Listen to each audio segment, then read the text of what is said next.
الحمدللہ وحدہ والصلاة والسلام علی من لا نبی بعدہ اما بعد اعوذ باللہ من الشیطان الرجیم بسم اللہ الرحمن الرحیم وَإِن تَعُدُّوا نِعْمَةَ اللَّهِ لَا تُحْصُوهَا صدق اللہ العظیم۔ آج 14 اگست 2022 اس علاقے کی عظیم درسگاہ اقراء روضۃ الاطفال نے اس تقریب میں مجھے شرکت کا موقع ملا۔ میں اقراء کے پرنسپل مفتی صاحب رحمان عباسی صاحب، ان کی پوری ٹیم اور ان کے تمام عملے کو خراج تحسین پیش کرتا ہوں، جنہوں نے بہت خوبصورت انداز میں آج کے اس دن کی مناسبت سے اس تقریب کا انعقاد کیا۔ یہ چھوٹے بچے اور بچیاں یہی ملک کا مستقبل ہیں اور یہی ملک کا نقشہ ہیں۔ ان کے سامنے ملک کی اہمیت کو اجاگر کیا۔ اس موقع پر ہمیں دو باتیں بڑی اہمیت کے ساتھ سمجھنی چاہیے۔ پہلی بات ہمیں یہ سمجھنی چاہیے کہ یہ ملک اللہ کی بہت بڑی نعمت ہے۔ آزادی سے بڑھ کر نعمت اور کیا ہوگی؟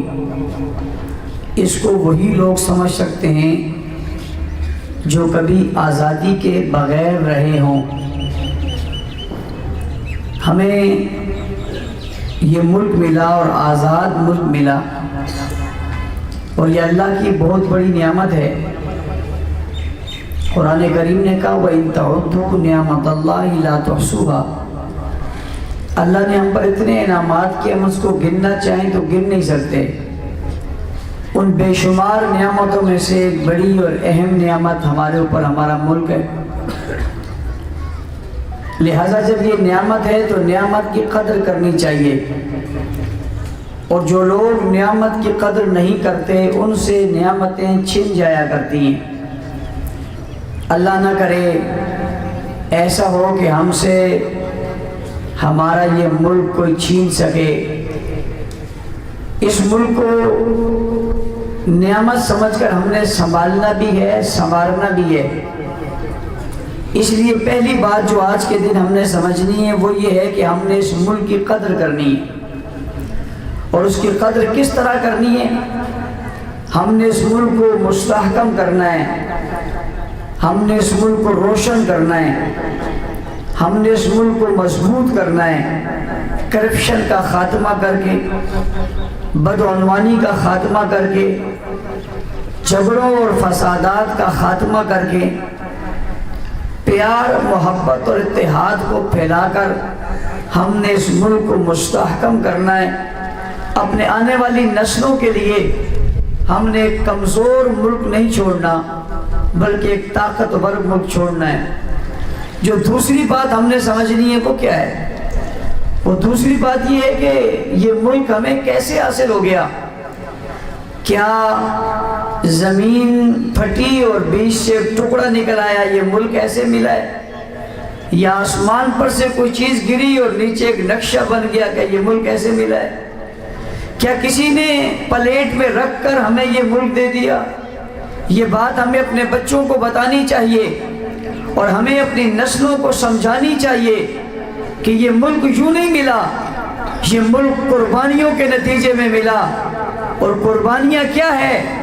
آج شاید وہ لوگ زندہ نہیں رہے یا ان لوگوں تک کوئی پہنچ نہیں پا رہا جو اس وقت تقسیم ہندوستان کے وقت اور پاکستان کے معرض وجود میں آنے کے وقت یعنی 1947 کو موجود تھے۔ ان لوگوں سے جا کر پوچھا جائے تم اپنا گھر بار چھوڑ کر کیسے آئے، تم اس دھرتی سے اس دھرتی تک کیسے پہنچے؟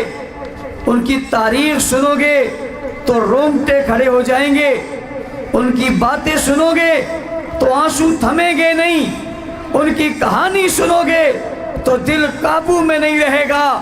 اپنا گھر چھوڑنا آسان نہیں ہے، اپنی زمینیں چھوڑنا آسان نہیں ہے۔ کوئی بچہ کہاں رہ گیا اور کوئی بچہ کہاں رہ گیا، کوئی عورت رستے میں رہ گئی، کوئی ہندوؤں کے پاس چلی گئی، کسی کو سکھوں نے اٹھا لیا، گھروں کو لوٹ لیا گیا، عورتوں کی عزتیں پامال کی گئی، بوڑھوں کو چھوڑ کر آنا پڑا، سالہ سال گزر گئے، اپنے پیاروں کو ڈھونڈتے رہے، پیارے نہیں ملے، کوئی کسی بستی میں آ کر رہا، کوئی کس بستی میں آ کر رہا۔ یہ جدید زمانہ نہیں، موبائل کا زمانہ نہیں، انٹرنیٹ کا زمانہ نہیں تھا کہ لوگوں کو تلاش کر لیا جائے۔ جب گھر کے ایک فرد گم ہو جائے، گھر کی چھت گر جائے، گھر پر کسی کا قبضہ ہو جائے، اس سے جا کر پوچھو اس کی کیفیت کیا ہوتی ہے۔ اپنی اولادوں کو ضرور بتاؤ، آنے والی نسلوں کو ضرور بتاؤ، یہ پیارا وطن، یہ پیارا ملک، یہ وطن عزیز یوں نہیں ملا، اس کے پیچھے تلاش کرو۔ میرے سفید ریش بزرگوں کی قربانیاں تلاش کرو، میری ماؤں، بہنوں، بیٹیوں کی قربان عفتیں تلاش کرو، اس کے پیچھے خون کی ندیاں تلاش کرو، اس کے پیچھے قربانیاں، گم ہوئے بچے ہیں، تڑپتے لاشیں ہیں، بہتا خون ہے۔ یہ سب کچھ ہونے کے بعد ہمیں پھر یہ ملک ملا۔ ملک کی قدر کرتے ہوئے ان لوگوں کو یاد ضرور کرو جن نے قربانیاں دی تھی، ہجرت کی تھی، گھر بار چھوڑے تھے، اپنا ساز و سامان چھوڑ کر اس زمین پر آ گئے تھے، اس مٹی سے اپنی لو لگا لی تھی، یہ پرچم اس وقت اٹھایا تھا اور پرچم اٹھا کر نعرہ لگایا تھا پاکستان کا مطلب کیا؟ جواب آیا تھا لا الہ الا اللہ۔ اس وقت کا جوان، بزرگ، بوڑھا، مائیں اور بہنیں اسی ایک نقطے پر متحد ہوئی تھی اور اسی ایک نقطے پر متفق ہوئی تھی، اور وہ نقطہ کیا تھا؟ وہ لا الہ الا اللہ تھا۔ یعنی کس مقصد کے لیے پاکستان حاصل کیا؟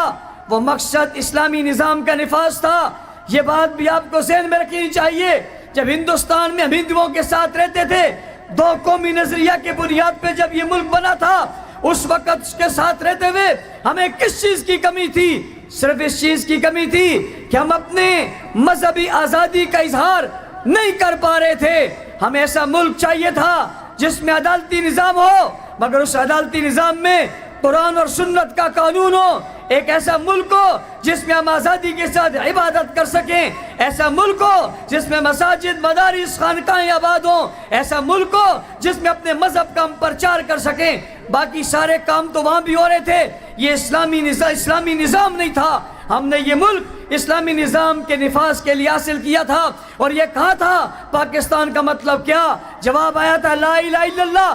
پوری قوم متفق ہوئی تھی ایک ہی نقطے پر، اور وہ نقطہ تھا لا الہ الا اللہ۔ 1947 میں حاصل ہونے والا ملک 2022 میں آپ کے سامنے کھڑے ہو کر گفتگو کر رہا ہوں۔ ہمیں غور کرنا چاہیے، ہمیں سوچنا چاہیے، کیا جس مقصد کے لیے یہ ملک حاصل کیا تھا وہ مقصد پورا ہو چکا؟ کیا ملک میں اسلامی نظام کا نفاذ ہو چکا؟ کیا ملک میں لا الہ الا اللہ کی حکومت قائم ہے؟ اگر آپ کہتے ہیں قائم ہے، پھر اللہ کا شکر ادا کرنا چاہیے، پھر اللہ کا شکر ادا کرنا چاہیے، اللہ کی اس نعمت کی قدر کرنی چاہیے، پھر بہت خوشی کا اظہار کرنا چاہیے۔ لیکن اگر آپ کا سوال نفی میں ہے اور آپ کہتے ہیں نہیں، اس ملک کو تو ہم نے حاصل کیا، جس مقصد کے لیے حاصل کیا تھا وہ مقصد حاصل نہیں ہوا، پھر اٹھنے کی ضرورت ہے، پھر کھڑا ہونے کی ضرورت ہے، پھر جدوجہد کی ضرورت ہے، پھر آگے بڑھنے کی ضرورت ہے، انقلاب لانے کی ضرورت ہے، اپنے ملک کو اس مقصد کے لانے کی طرف ضرورت ہے جس مقصد کے لیے ملک بنا تھا، اور اس کا نعرہ لگایا تھا کہ پاکستان کا مطلب کیا؟ آج اس مقصد کے حصول کے لیے ہمیں کوشش کرنی چاہیے، تمام طبقات کو مل کے کرنی چاہیے، اور آئین اور قانون کے دائرے میں رہتے ہوئے ہم اس ملک کو قائد اعظم محمد علی جناح اور مصور پاکستان علامہ اقبال کے ان حقیقی خوابوں کی تعبیر بنانا چاہتے ہیں جو خواب دیکھ کر انہوں نے قوم کو دیکھ کر دکھا کر ساتھ چلایا تھا، اور قوم نے اسی نعرے کی بنیاد پہ یہ ملک حاصل کیا تھا۔ لہٰذا آج 14 اگست 2022 آپ اپنے ذہنوں میں یہ پیغام لے کر جائیں، ملک ایک نعمت ہے، ہم اس نعمت کی قدر کریں گے، ناشکری نہیں کریں گے۔ دوسرا، پاکستان بنانے والوں کو، قربانی دینے والوں کو ہم ہمیشہ سلام عقیدت پیش کرتے رہیں گے۔ نمبر 3، ہم ان پاکستان بنانے والوں کے اس بنیادی نعرے کے ساتھ کھڑے ہو کر ہم آگے کو بڑھیں گے۔ ملک میں پرامن مستحکم ملک بنانے کے لیے، اسلامی نظام کے نفاذ کے لیے بھرپور کوششیں کریں گے۔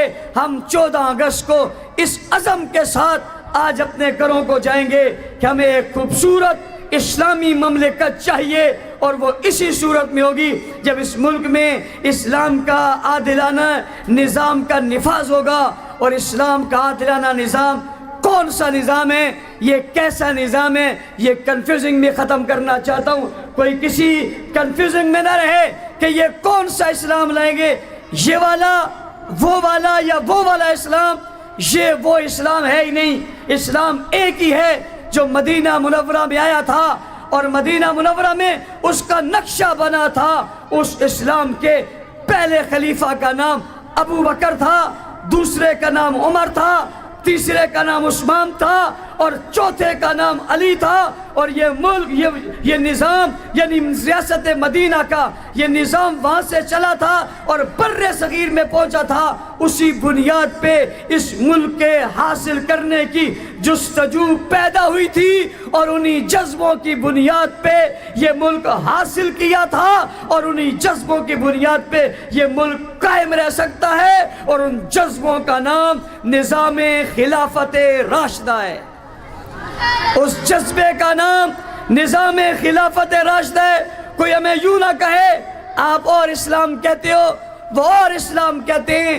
جس نے کلمہ پڑھا ہے اور پاکستان کو کلمہ بنا کر پڑھ کر بنایا ہے، وہ جانتا ہے اسلام کون سا ہے، جو مدینہ منورہ میں حضور علیہ السلام لائے تھے، اور خلفائے راشدین نے اسے نافذ کر کے دنیا میں پھیلایا تھا۔ اور 64,65,000 مربع میل پر جس کا پرچم لہرایا تھا، وہی اسلام تھا، وہی اسلام ہے، وہی اسلام رہے گا۔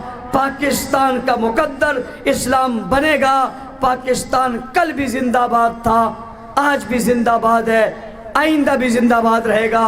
نعرہ تکبیر، نعرہ تکبیر، شان رسالت، شان رسالت، شان رسالت، ختم نبوت، شان صحابہ، خلافت راشدہ، پاکستان، پاکستان، پاکستان، پاکستان، پاکستان، پاکستان۔